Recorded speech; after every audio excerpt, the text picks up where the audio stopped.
بسم الله الرحمن الرحيم الحمد لله رب العالمين الذي أحصى كل شيء عددا وجعل لكل شيء أمدا ولا يشرك في حكمه أحدا اللهم لك الحمد حتى ترضى ثم الصلاة والسلام على حبيبه وصفيه سيد الأولين والآخرين محمد وعلى آله الطاهرين وصحبه المنتجبين اللهم صل على محمد وآل محمد وعجل فرجه. Praise be to Allah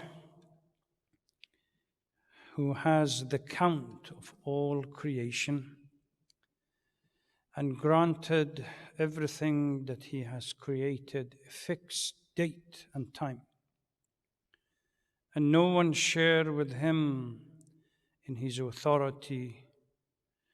O Lord, you deserve limitless praise. Greeting to the chosen and most noble of all Prophet and all creation, our Holy Prophet and his pure progenies. Sisters and brothers, Assalamu alaikum wa rahmatullahi wa barakatuh. Welcome to the 8th night of our month of Ramadan program from ICA. I can't believe that already a week has passed. A quarter of the blessed month of Ramadan has already expired. I pray that all of you are safe and well and staying at home. يقول الله تبارك وتعالى في القرآن الكريم أعوذ بالله من الشيطان اللعين الرجيم بسم الله الرحمن الرحيم إنا أعطيناك الكوثر فصل لربك وانحر إن شانئك هو الأبتر صدق الله العلي العظيم. In the name of God, the most gracious, ever merciful. Indeed, we bestowed upon you Kawthar. So pray to your Lord and offer sacrifice only for Him. Indeed, your enemy shall remain featureless. As usual, I start with a brief recap. Last night, in an humble attempt to shed light on Surah al-Kafirun, I briefly addressed two concepts.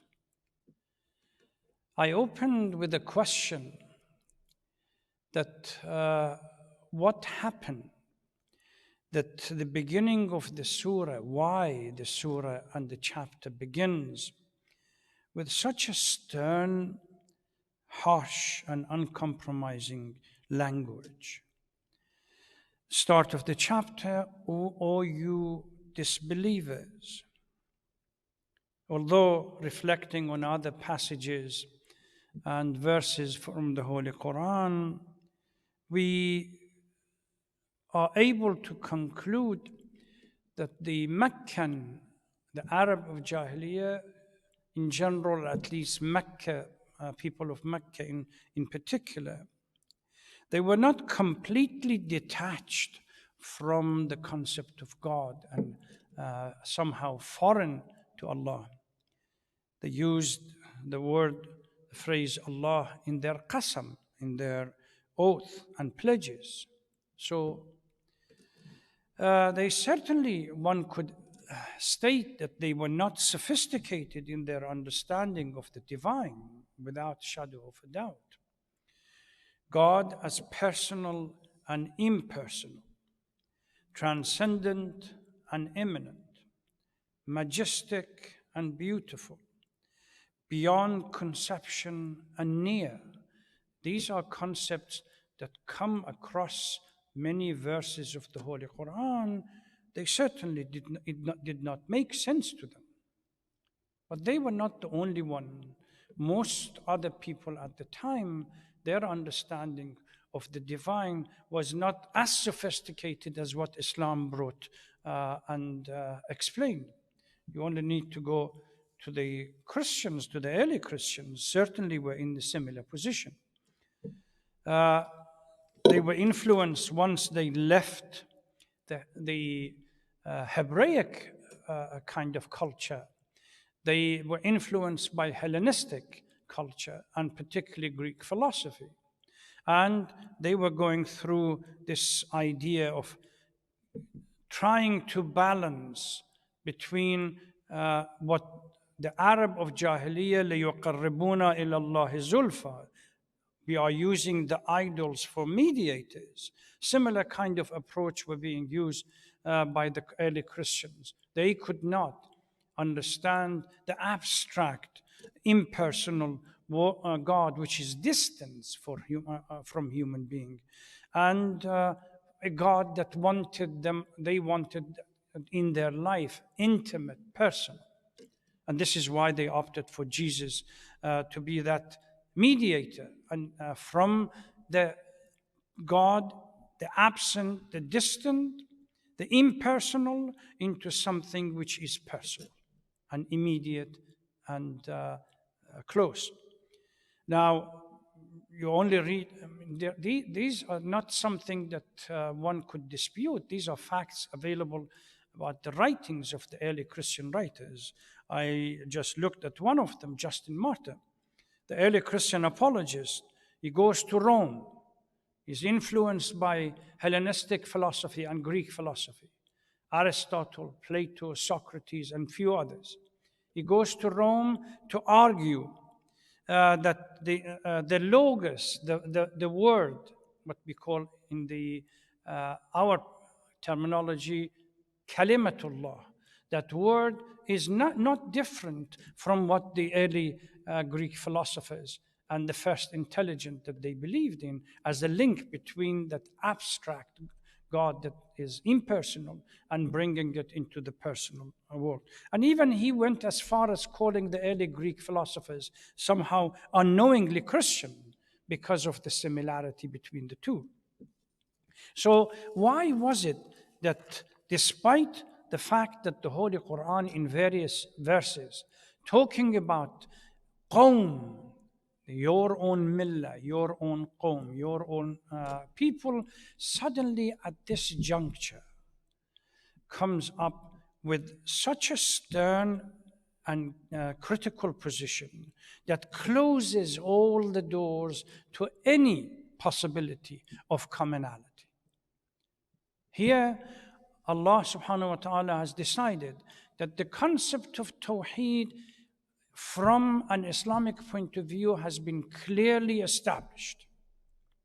That understanding and that conception does not contain any possibility for shirk, an association with anything else. لِيُقَرِّبُونَ إِلَى اللَّهِ زُلْفَى is rejected completely. So the notion of somehow give and take is no longer applies. It's either or. You either believe in Tawheed or you don't believe in it.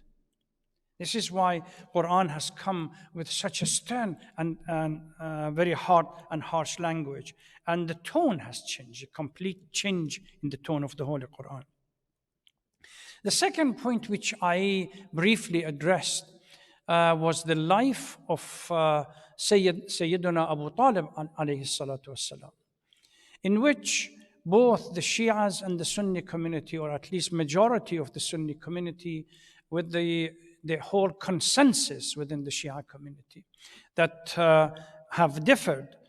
And I gave some brief bio last night about his life, whether he was a mu'min, a believer, or a kafir. I believe, I certainly agree that people such as Allama Amini and others, that have indicated that if there was an ounce of impartiality, one has no other alternative but to conclude of Iman of Abu Talib, But unfortunately, it's what we call the theology of loath or hate, that they don't want to accept. That Abu Talib, they can't attack Ali and his faith, they have to attack somebody from his family. Otherwise, there's ample proof, historical and as well as written, that he was a believer. Let's now proceed with our verse, our chapter tonight, al-kawther. أعوذ بالله من الشيطان اللعين الرجيم بسم الله الرحمن الرحيم إنا أعطيناك الكوثر فصل لربك وانحر إن شانئك هو الأبتر. Upon you we have bestowed Kawthar. In few minutes we will discuss exactly what is meant. So pray only for your Lord and offer sacrifice only for Him. And your enemy shall be severed and will have a short life. This is the shortest chapter in the Holy Quran. Although it has 3 verses, but from the number of words that are put into these verses, it's the shortest. It's a Makki surah. It comes within a number of other surahs or chapters within the Holy Quran that Allah subhanahu wa ta'ala gives glad tidings to the Holy Prophet. Because he was facing and going through enmity, disdain, painful infliction by Quraysh and their tribal partners. So Allah subhanahu wa ta'ala gives him glad tidings that the future, your future, the future of your message, what you are struggling for is going to change the shape of human history. Both gives him glad tidings on the personal level as well as on his message and the global level.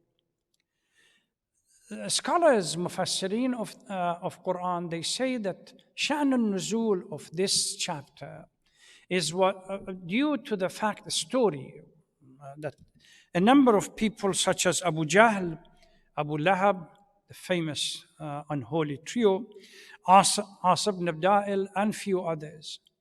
Once they realized that the message cannot be destroyed, neither the messenger, because he was protected by Abu Talib and the Hashemite tribe or clan.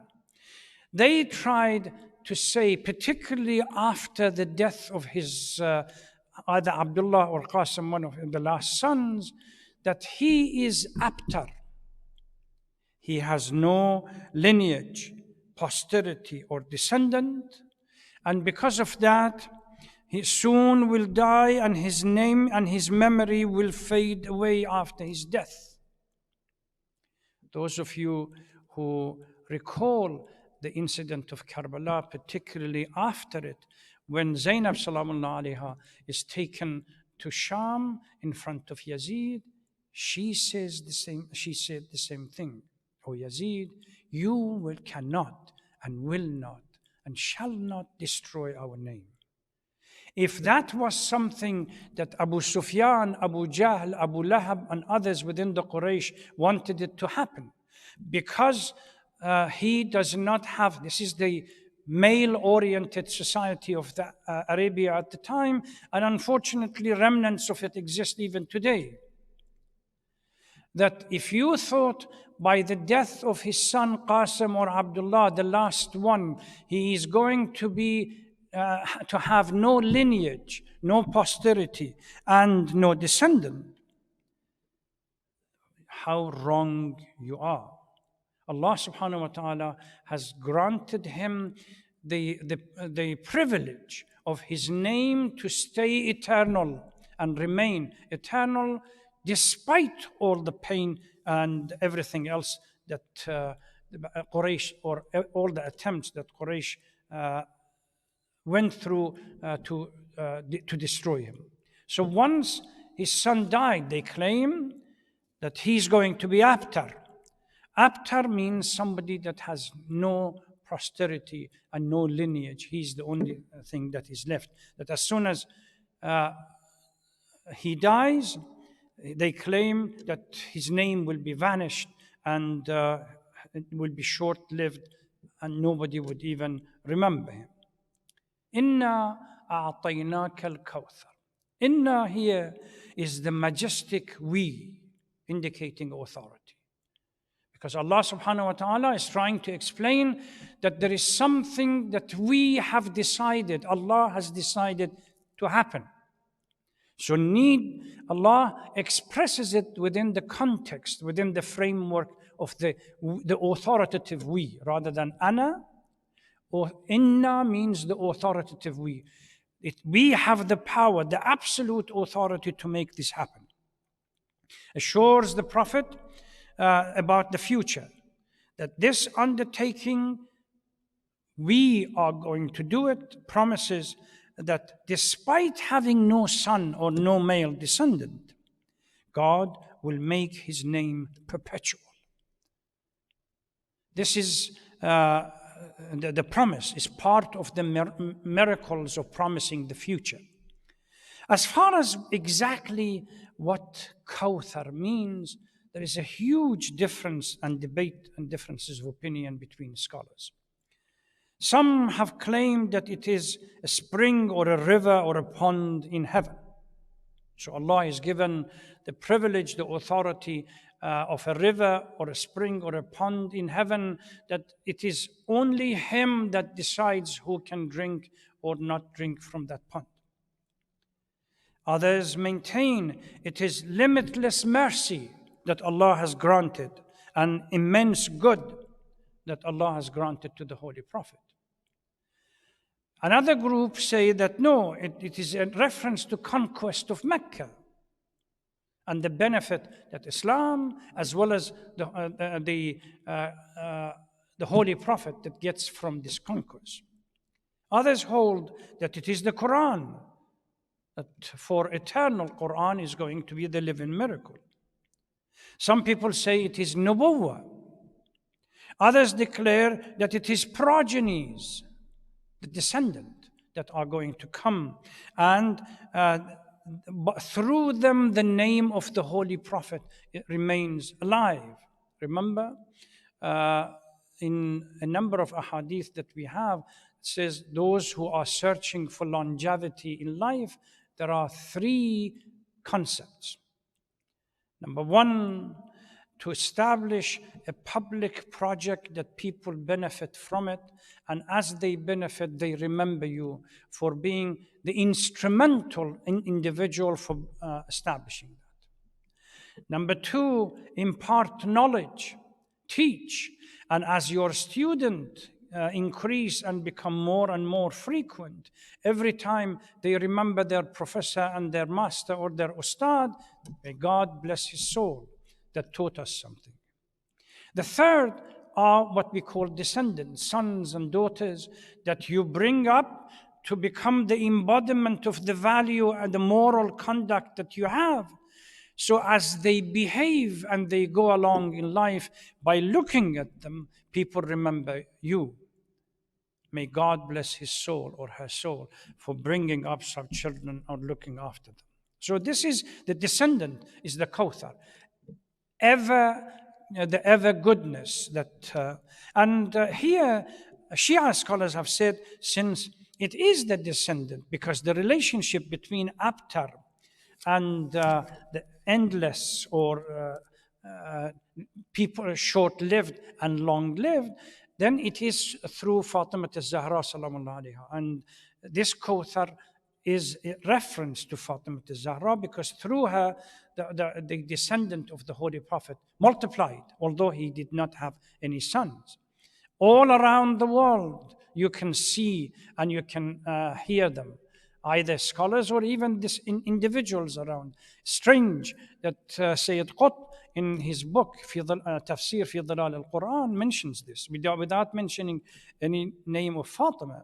He says the descendant of the Holy Prophet, through his lineage, without, again, specifying Fatima, that they are around the world, and his name is being mentioned. Every time somebody calls the adhan, Ashhadu anna Muhammadan Rasulullah, the name is there. Allahumma salli ala Muhammad wa ala Muhammad.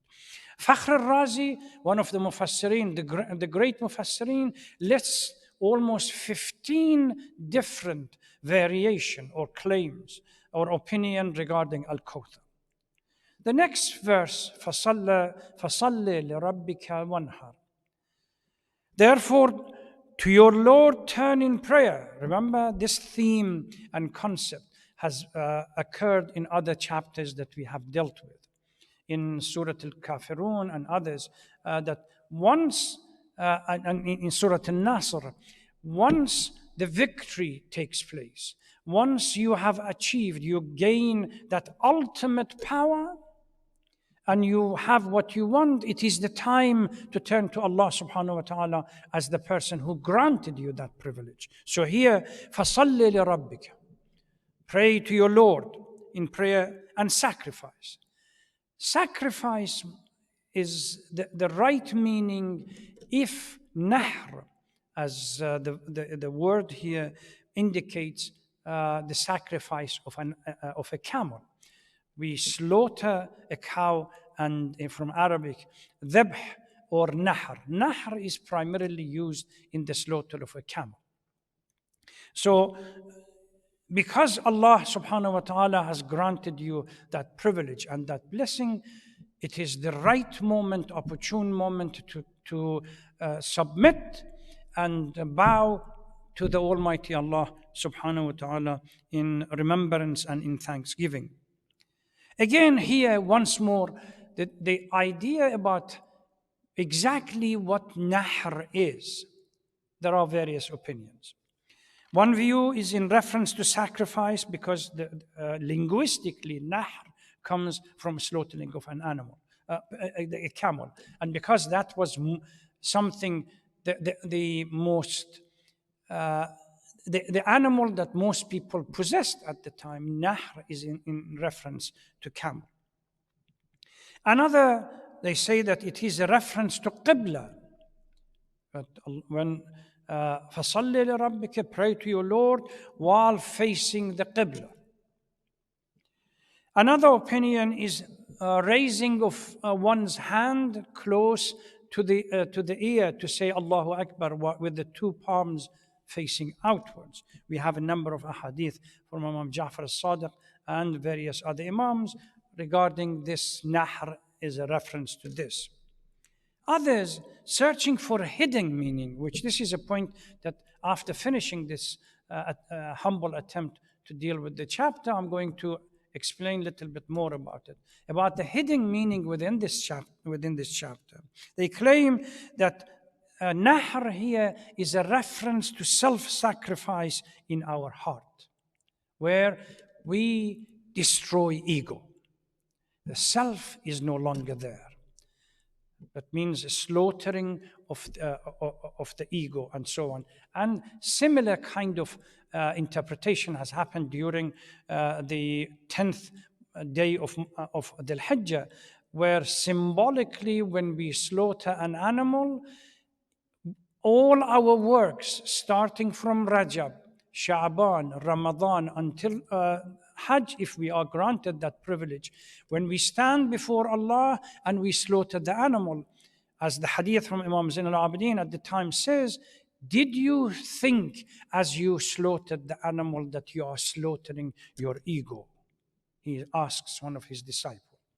So it is possible they use that as a hidden meaning and say that فَصَلِّ لِرَبِّكَ, submit to your Lord in prayer, but at the same time in full attempt to destroying your ego and your nafs al-ammara and releasing yourself, becoming free. So long as we are tied, and this is one of the issues during this month that we really need to pay attention to. So long as we are tied to our ego and nafs al-ammara, and we are chained to it, shackled to the desires, we are not free. We cannot ascend. And this is something that another time, inshallah, we will deal with. Inna shani'aka huwa al-abtar. And the last verse, indeed, your enemy shall be abtar, without despite having children. No matter as time goes on, there is nothing is left of them. Quran predicts, وَمَكَرُوا وَمَكَرَ اللَّهُ. They wickedly planned, and Allah subhanahu wa ta'ala planned, and Allah is the best planner. So the prediction, Quraysh predicted mockingly that soon his name will vanish, and he will be, as soon as he dies, he will be perished too.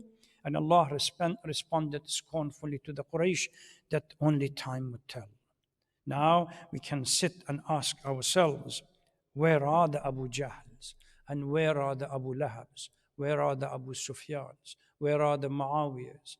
Occasionally somebody mentions something, the Wahhabis and others, that they talk about Abu Sufyan, Amir, or Yazid, Amir al-Mu'mineen, or Muawiyah, Amir al-Mu'mineen. Otherwise, history has thrown them out. No longer there. So this is the prediction. That's what Allah subhanahu wa ta'ala. This verse is an answer to the jeering prediction of the Quraysh that the Prophet is going to be abtar and futureless. And Allah, through His power, this is why inna, the we, the authoritative we comes in, we will make sure that this will not happen. The same thing that we have similar kind of things about Quran, that we have sent the message, and it is our power and our authority that we will protect it. Abu Sufyan, no longer. Abu Jahl, not to be seen or heard.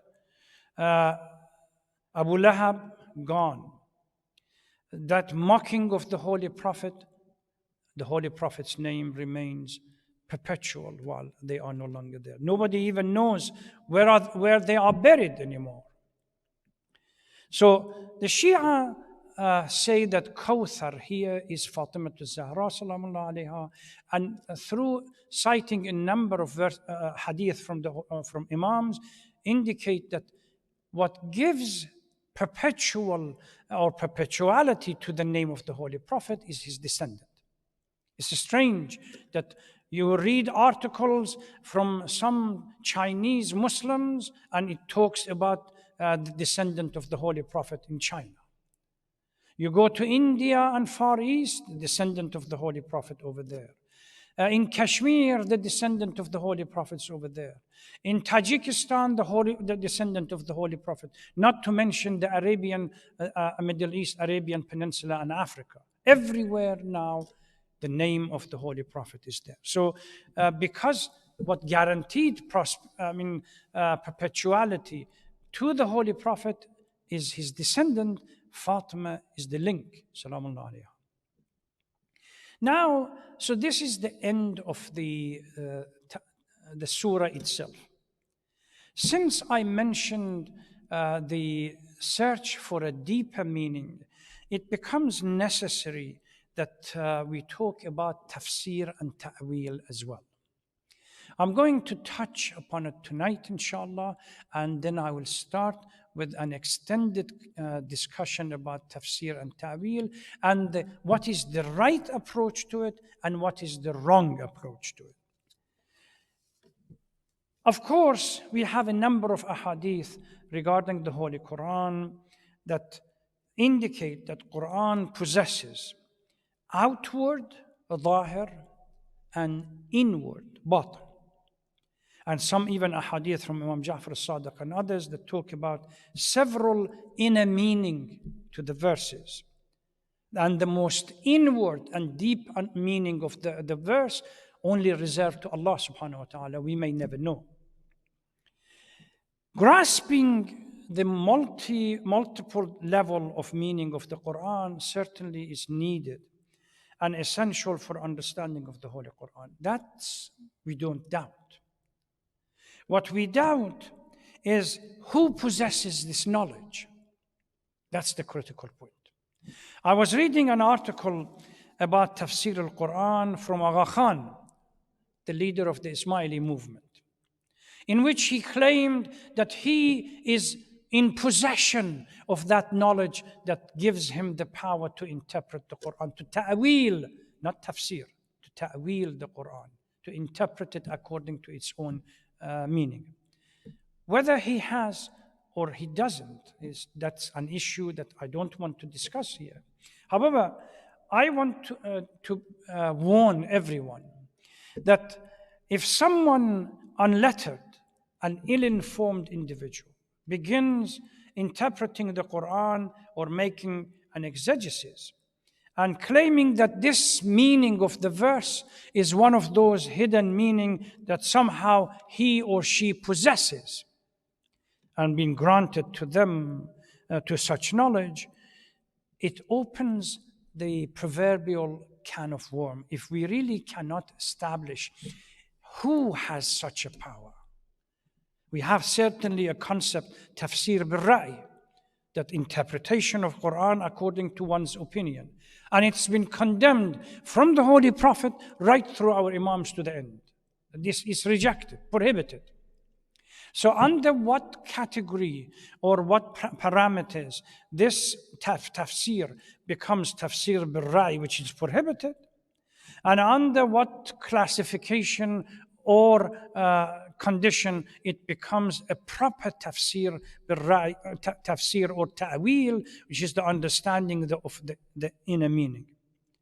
This is one of the critical issues that we really need to establish. We certainly have during the life of Imam Ja'far al-Sadiq, Imam Muhammad al-Baqir, where they challenged the so-called self-appointed scholars within the community, that they were indulged in interpretation of Quran. And when they came to Medina to ask questions, the Imam asked them a few things to clarify on what basis they permit or they grant the privilege to themselves to be able to interpret the Quran, particularly during the part of the Quran which is not clear from the wording itself. So certainly our Imams have made it clear that this is special knowledge. The principle of election, that Allah subhanahu wa ta'ala has chosen certain individuals and given them this right to interpret Quran because they were the one who Quran was revealed to them in the first place, or someone who's been trained by them. Not everybody can claim, yes, I have that knowledge. Those of you who go to Hajj, inshallah, or Umrah, when you go to Mecca and you sit in the afternoon to some of these mufassireens when they sit with a bunch of people around them and they interpret the Quran, and you wonder where on earth they have got these ideas from and how these obscure ideas are linked to the verses of the Holy Quran as a living miracle. That, inshallah, is something that tomorrow night we're going to discuss before we start with the chapter that, inshallah, we will be dealing with. Let's end as we began by prayer, end by prayer as well. Ask Allah, all of us ask Allah subhanahu wa ta'ala during this blessed month. 1 week has passed, unfortunately. Before we realize the second week is gone and we move towards Layal al-Qadr. Sisters and brothers, these are opportune moments that we should not miss. If, as I said repeatedly in the past, if this month passes by and the person that goes in comes out the same, we really have not benefited anything from the fasting, and it has not been a blessed month. If we are unable to reasonably change something from our life, Marhum Mutahari, may Allah subhanahu wa ta'ala bless his soul, in a lecture that he gave regarding the month of Ramadan, he said our approach to the month is wrong because we start asking Allah to give us something. That taqwa first start by asking Allah to remove something from us. Remove everything that is bad. Remove backbiting, remove cheating, remove lying, remove slander, remove until we get to the stage we ask Allah subhanahu wa ta'ala to grant us something. So long as we possess all the negative characters and attributes, there is nothing to be given. It's mutually exclusive. Haqq and batil cannot be both of them together. وَمَا بَعْدَ الْحَقِّ إِلَّا الضَّلَالِ. So long as we are ridden by all these negative attributes, and we want this month to be the blessed month for all of us, with full of mercy, and Allah subhanahu wa ta'ala to grant us something. Please, let's take this opportunity seriously and pray for each other. May Allah grant everyone the blessing and the mercy of this month. Again, I end by asking everyone to pray for the safety and well-being of those who have put their life before the life of the community, and they have sacrificed their time for the benefit of the community. May Allah protect them all and keep them safe. Stay home, be safe. Thank you very much. Wassalamu alaikum wa rahmatullahi wa barakatuh.